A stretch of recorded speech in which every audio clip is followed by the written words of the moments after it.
We are becoming a nation of cat ladies.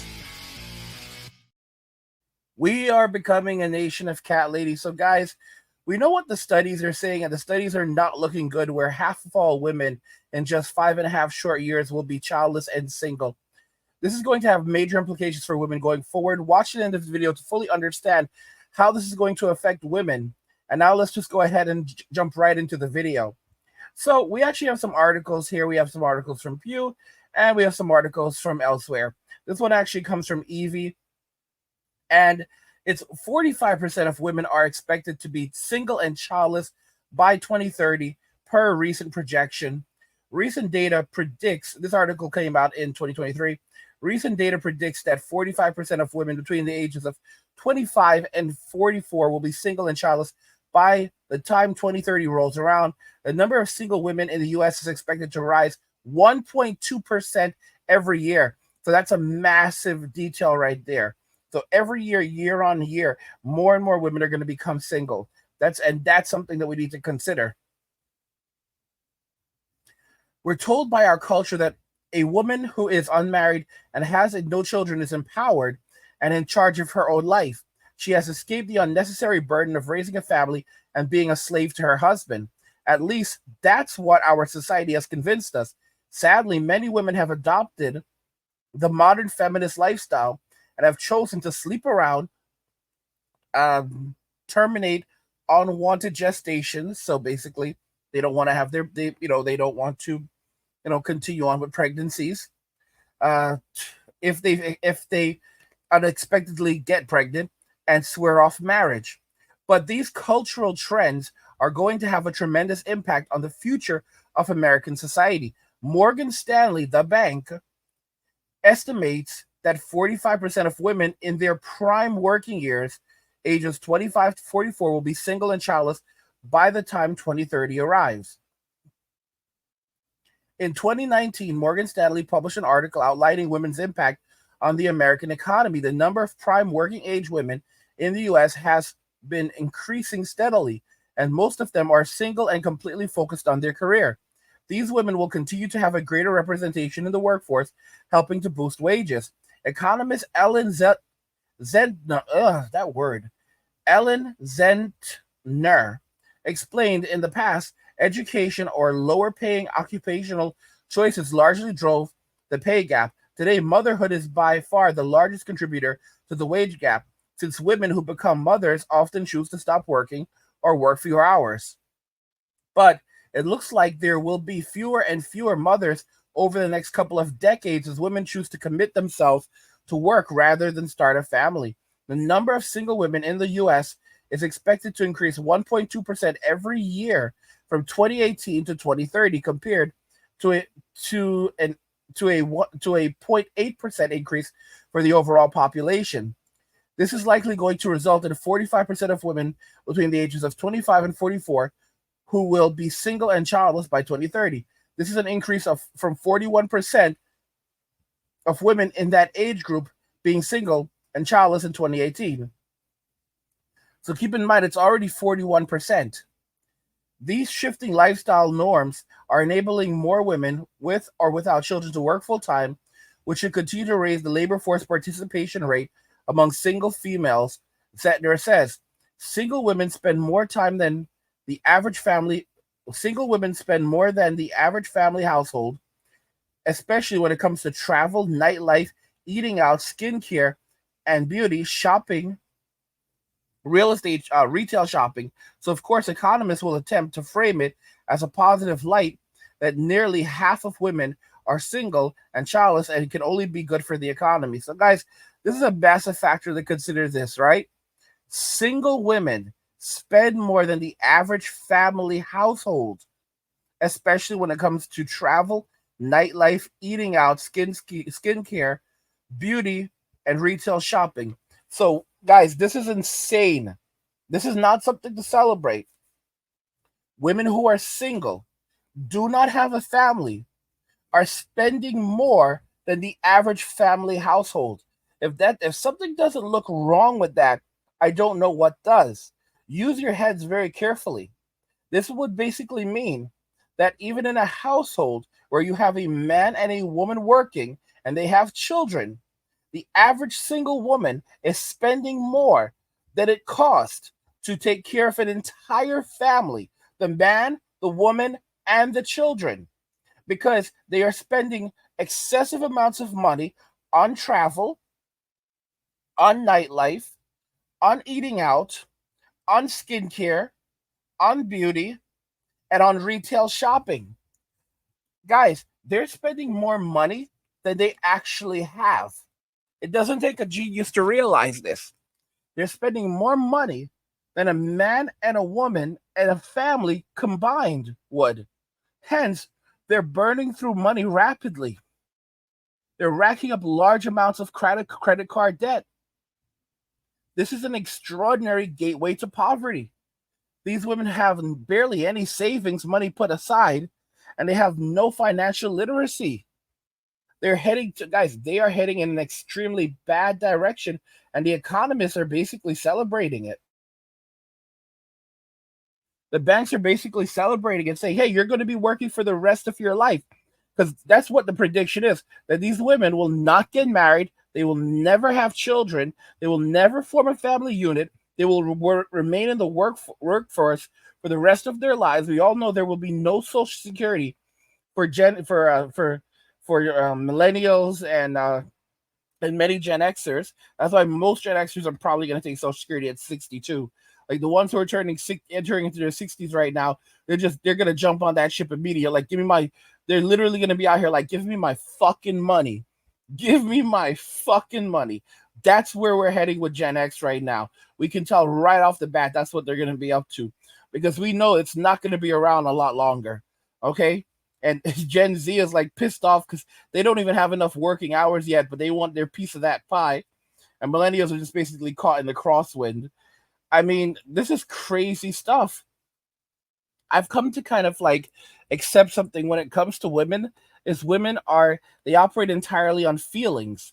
And I've heard a term used before. It's not a great term, but when women basically fall under the guise of the state and major corporations telling them that, this is that you're now empowered because you don't need a man, you don't have a family, you don't have children holding you back. So you can spend your entire day, you can spend all of your life working. It's kind of like it's kind of insane because they don't realize that this is basically they're being used in a way like useful idiots. All right, they think that this is something that Yuri, I think his name was Yuri or Yogi. Guys, you always like try to correct me about it. He was like a Russian defector, and he basically talked about how this is like a process of demoralizing nations, and he referred to these individuals as useful idiots. Guys, I want you to look at this article right here. It's kind of interesting. So, if you look at this article, it says that billionaire boss, that's an interesting one, who blamed work from home wants to stop staff leaving the office for coffee. And there are actually people who are siding with him and agreeing with him on this. A billionaire mining boss who has already banned home working has said he wants to stop staff at the company walking down the road for a cup of coffee. Chris Ellison, the chief executive of the Australian Miner Mineral Resources, said he was trying to make a Perth headquarters as appealing as possible, as he does not want staff leaving the building. He said, I want to hold them captive all day long. I don't want them leaving the building. I don't want them walking down the road for a cup of coffee. We kind of figured out a few years ago how much that cost, wandering out around lunchtime. Notice, this is a period of lunchtime when they're supposed to be able to walk away, go get a cup of coffee, stretch their feet. This is their time. Nope, they don't want that. He said the head office has a restaurant, a gym, and other facilities that keeps them glued in there. Mr. Ellison, who is worth $1.2 billion according to Forbes, told analysts on an earnings call, I have a no work from home policy. I wish everyone else would get on board with that. The sooner the better. We can't have people working 3 days a week and picking up 5 days a week pay. As well as on-site nurses and doctors, the company has 9 psychologists, on its payroll to tackle mental health problems and a $20 a day creech. So that works out to $10 and €10 and 10.34 euro to help parents juggle busy schedules and childcare costs. Drop the little tykes off next door, said Mr. Ellison. We're going to feed them, but mom and dad will be working in our office. Wow. The office is said to have a top chef serving seafood, Asian fusion, and sushi for around a $10, a special for around Australian $10. A special air filtration system which minimizes germs, water which meets organic and pesticide-free thresholds, and an art gallery. Mr. Ellison, who is from New Zealand, co-founded Mineral Resources in 2006 as part of a merger of three mining companies. The son of a pig farmer, Mr. Ellison started his career as a crane driver after leaving school at age 15. Yeah, if that just doesn't prove more and more that we should never have stuck around in school, many of us. I don't know what else. Companies around the world are hiring so-called experienced consultants to make their offices more inviting as employees push back on returning to their desk after the events of 2020. So there are people commending him for doing this, some crazy people. Julie says the assumption that people who work from home don't work on the days that they are home is pretty awful. And that there's a lot of people who agreed with her.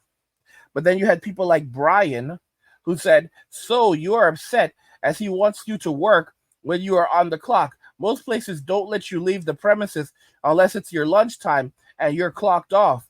This is for multiple reasons: insurance, employee safety, workman's comp claims. Most of these rules are in place due to someone abusing the system.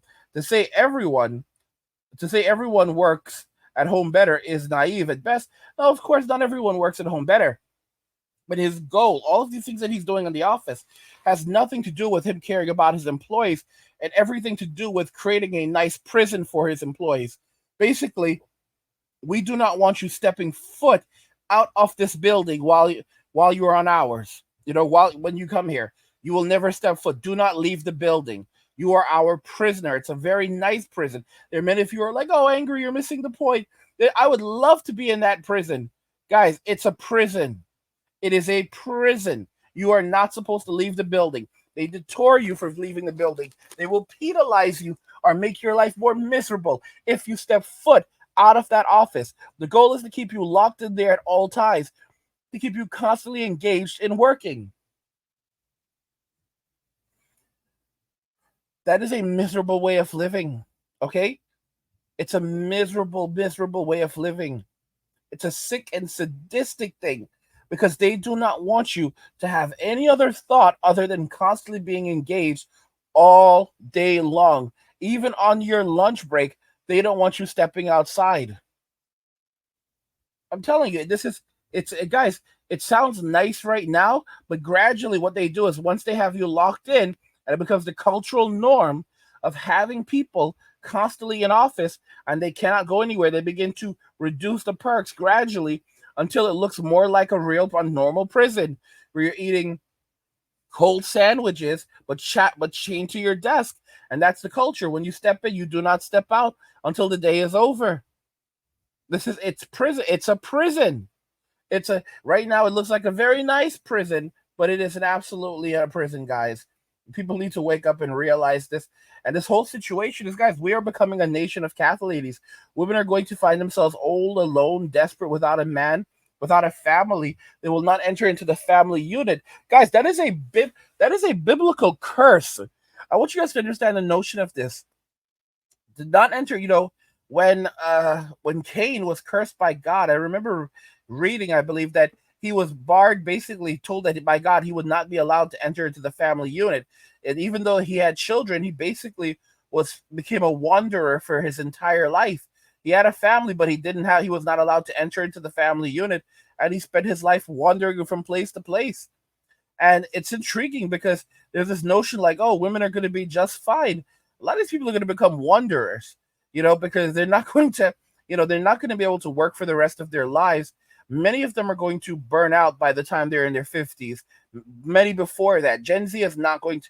A lot of millennial women who've been working for decades and they have nothing to show for it, they're not going to be able to work until 60, or in many cases even like far into their 50s, because millennials have had it hard. A lot of millennials, with the crashes and everything else, they've been working for so many years and for so long.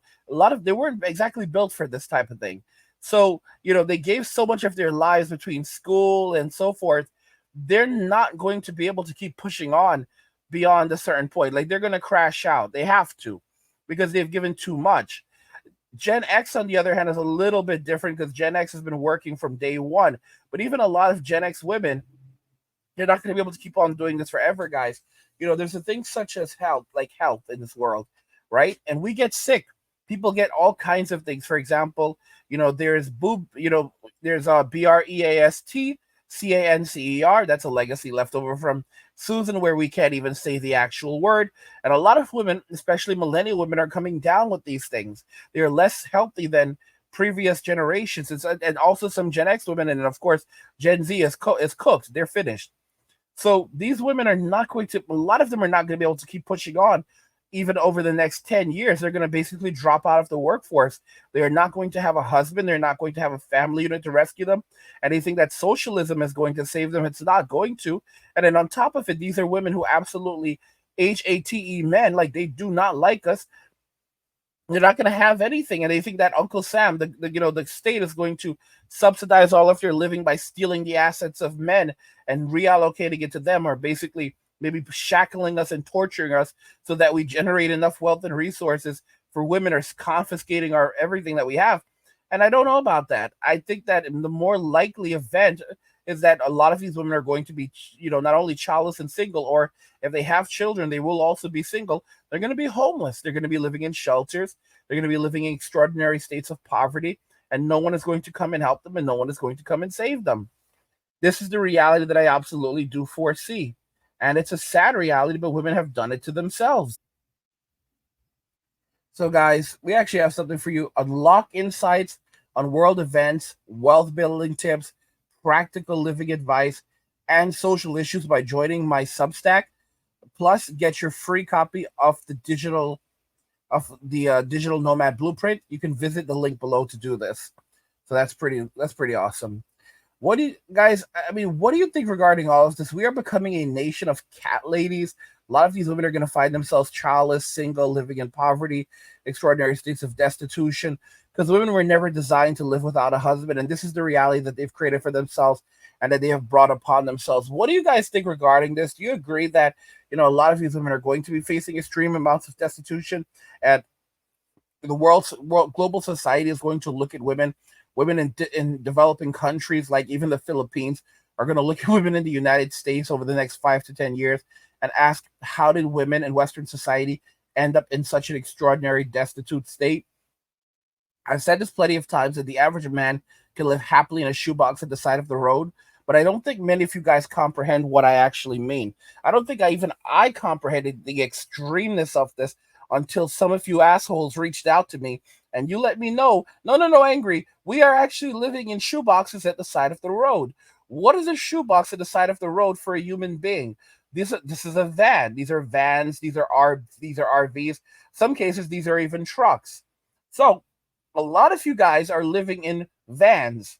Yes, vans and RVs that would be basically parked essentially, in parking lots or in or various places, but it's really the equivalent. Like, a shoebox for a human being is basically a van or a really nice RV. That's a shoebox that you would actually be able to fit in. And a lot of you guys are working, you're making your money, and you're living in a shoebox at the side of the road, essentially. And you are very happy living in this shoebox.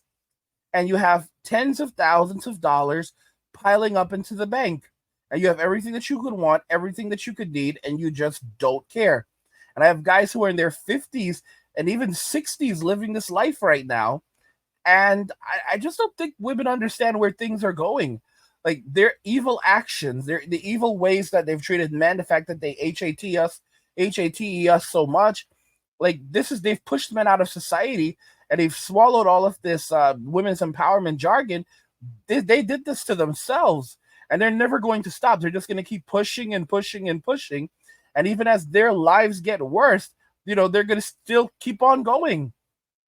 And at best, they'll just try to gaslight everyone. When as men leave, using shame, insults, guilt, gaslighting, nagging, because they need to be right, but it's not going to work. Look at what's happening in the UK right now, where boys who are suspected of even being susceptible to extreme misogyny will be reported by their teachers to the Department of Terrorism in the UK, and these men will just come and haul these little lads off. Like, it's insane. You're going to have a lot of boys that are going to be extremely anxious. You're going to have a lot of boys who are going to drop out of school and refuse to go to school at all. I mean, and of course, the U.S. is probably eyeing this right now and salivating, like, oh gosh, how can we bring this to America? Because it's a global reach to silence men, to completely silence men, so that tyranny can take over. And women basically think that they're going to have like this special position in this tyrannical socialist communist state, and they don't understand that they're the first ones that the state will basically say, hey, if we don't need you, then hey, like, the state doesn't care about women. The state is just using them to get what it wants, to silence men. I've said it before. If you want to destroy a country, destroy the men, and if you want to destroy the men, use the women to destroy the men. And this is exactly what they've done. Let me know what you guys think regarding all of this, and the fact that women are we are becoming a nation of cat ladies. Let me know your thoughts. We'll talk about it in the comments. Like the video if you like it. Don't forget to subscribe, and if you like the video, share the video. And just remember that all roads lead to MWA Men walking away, and cheers.